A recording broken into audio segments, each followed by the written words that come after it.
La Segunda Guerra Mundial estuvo llena de atrocidades cometidas por todos los bandos que participaron en la contienda. Los libros de historia están repletos de relatos que detallan la desesperación y la violencia vivida, y en términos generales, de todos aquellos actos llenos de odio y maldad contra otros seres humanos. Dentro de este contexto, algunos de los crímenes más bárbaros y brutales fueron cometidos por soldados japoneses contra prisioneros de guerra aliados en el Pacífico. Y es que gran parte de los militares aliados que se encontraron bajo la custodia de los japoneses vivieron en pésimas condiciones, siendo frecuentemente maltratados física y psicológicamente y obligados a realizar trabajos forzados hasta el agotamiento.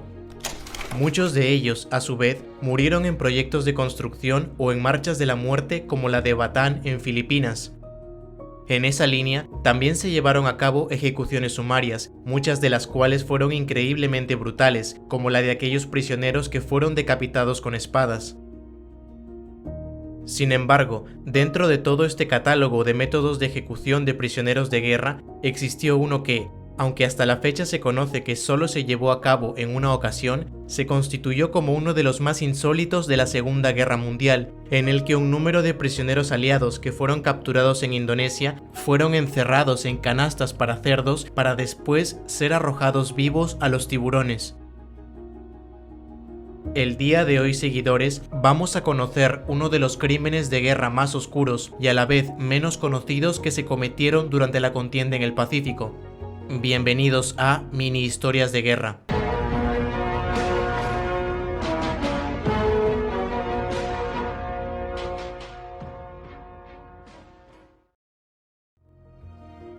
A pesar de que no se ha podido determinar el número exacto de víctimas, se ha estimado que desde la invasión de China en 1937 hasta el final de la Segunda Guerra Mundial, entre 3 y 30 millones de personas murieron como resultado de las políticas japonesas a través de ejecuciones, experimentación humana, tortura, trabajo forzado o hambre.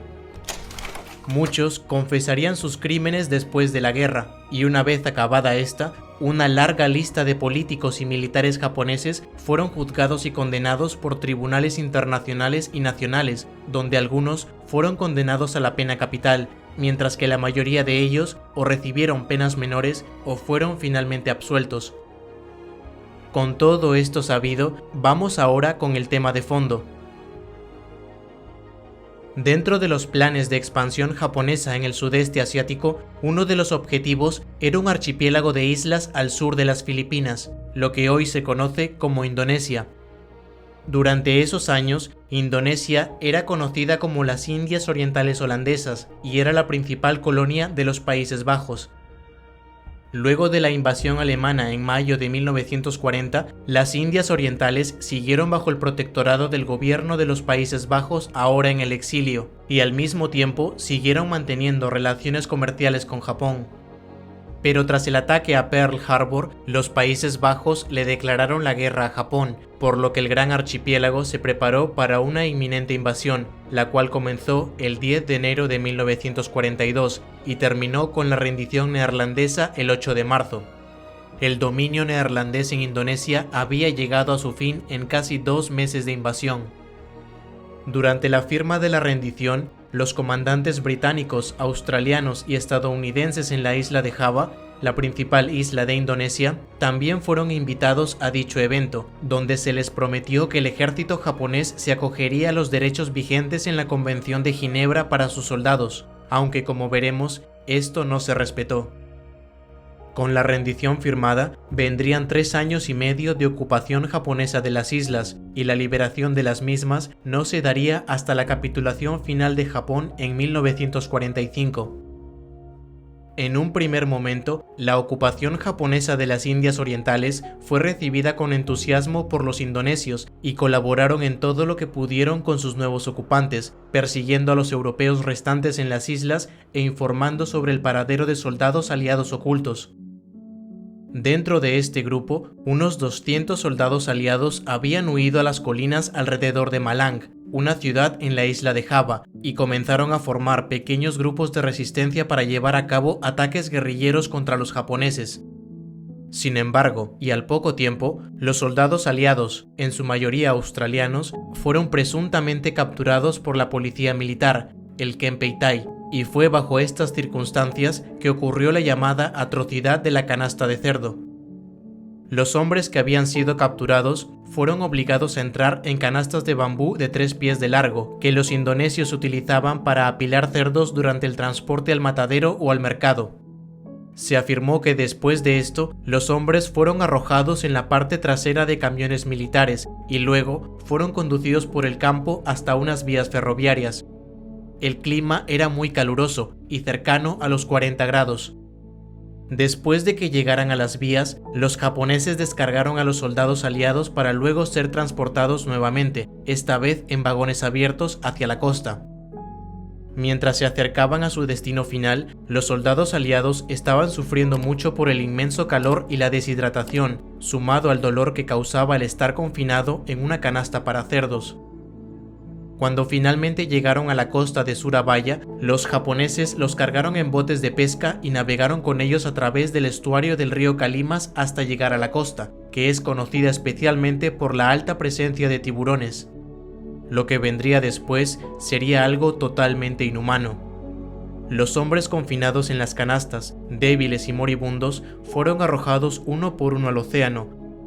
Los que tuvieron más suerte se ahogaron antes de que llegaran los tiburones. Una de las testigos identificables de este hecho fue una niña neerlandesa de 15 años llamada Elisabeth van Kempen, la cual contó cómo presenció aquellos hechos. A principios de octubre de 1942, cuando mi padre y yo caminábamos por la carretera principal cerca de la plantación de café y caucho Sembersegu, cerca del monte Semeru, escuchamos camiones a lo lejos que venían hacia nosotros. Rápidamente nos escondimos detrás de los arbustos de café que estaban más arriba que el camino, por lo que pudimos ver todo bastante bien. Vimos 5 camiones abiertos que estaban cargados con canastas de bambú con hombres blancos acostados. Escuchamos a los hombres gritar y pedir agua y ayuda en inglés y neerlandés. Las canastas estaban apiladas en los camiones abiertos e iban en dirección a Banyuwangi. Yo tenía 15 años y podía entender completamente lo que estaba pasando frente a mis ojos, pero lo que me conmovió más profundamente fueron las voces de los hombres desesperados que pedían ayuda y agua. Yo estaba escondida detrás de mi padre. Caminamos lentamente a casa, pero por otro camino. Ninguno de los dos dijo una palabra. No había palabras para lo que ambos habíamos visto y oído. Después de la guerra, a menudo quería hablar con mi padre sobre ese drama que habíamos visto juntos. ¿Habían visto esos camiones otros indonesios? Puede que nunca lo sepa, ya que el 25 de marzo de 1945, el Kempeitai mató a mi padre. Es importante tener en cuenta que Indonesia era y sigue siendo un país predominantemente musulmán, donde los cerdos se consideran animales sucios y cualquier contacto con ellos se considera profano. Por lo tanto, no es difícil creer que las tropas aliadas fueron puestas en aquellas canastas deliberadamente para asegurarse de que la gente local no los ayudase, pero incluso si hubieran intentado ayudarlos, lo más probable es que hubieran sido ejecutados de todos modos. Elisabeth van Kempen recordó además el estado de aquellos hombres. Recuerdo que estaban apilados como cerdos en las canastas, acostados boca abajo. Algunos se encontraban en un estado terrible, llorando por agua. Vi a uno de los guardias japoneses abriendo su bragueta y orinando sobre ellos. Recuerdo estar aterrorizada y nunca podré olvidar esa imagen en mi mente. Más tarde, mi padre me dijo que los camiones pasaban por el pueblo como un espectáculo para los indonesios, como una especie de humillación de la raza blanca, para finalmente ser arrojados al océano. La ocupación japonesa de las Indias Orientales terminó oficialmente con la rendición japonesa en el Pacífico, y aunque el líder independentista Sukarno trató de proclamar la independencia de Indonesia, lo cierto es que los neerlandeses volvieron a tomar el control de todo el archipiélago y restauraron su dominio colonial. Desde el 6 de marzo de 1946 hasta el 24 de diciembre de 1949, las autoridades neerlandesas que regresaron a las Indias llevaron a cabo 448 juicios por crímenes de guerra contra 1038 japoneses, donde 969 de ellos fueron condenados y 236 recibieron una sentencia de muerte. Durante toda la ocupación japonesa, el gobernador militar en la isla de Java había sido el teniente general Hitoshi Imamura. En mayo de 1947, un tribunal australiano en Rabaul lo condenó a 10 años de prisión por cargos de responsabilidad de mando, pero pronto sería extraditado a las Indias Orientales para ser juzgado por las autoridades neerlandesas. Hasta antes de su procesamiento, comenzaron a surgir varios relatos de testigos oculares que habían presenciado, de una u otra forma, los transportes de prisioneros de guerra en las canastas de cerdos. Consignados en el expediente número 5284, el cual se encuentra de manera pública en el Archivo Nacional Holandés en La Haya, y es el que están viendo ahora en pantalla, muestra el relato de 60 testigos que presenciaron estos actos de las fuerzas japonesas. Los relatos de aquellos testigos fueron presentados por la acusación durante el juicio de Imamura, pero el general afirmó que no tenía conocimiento del asunto de la canasta de cerdos. Al final, los testimonios no fueron suficientes para convencer al tribunal y el general Imamura fue absuelto, aunque fue repatriado a Japón en 1950 para cumplir con su sentencia impuesta por la corte australiana.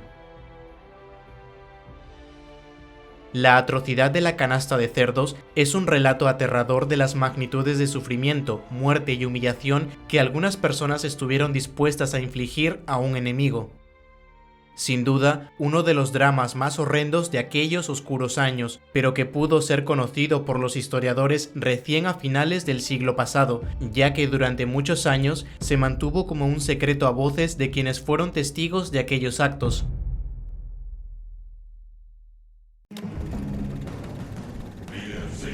Esto ha sido todo por hoy, no te olvides de darle me gusta y ya nos vemos en la próxima batalla.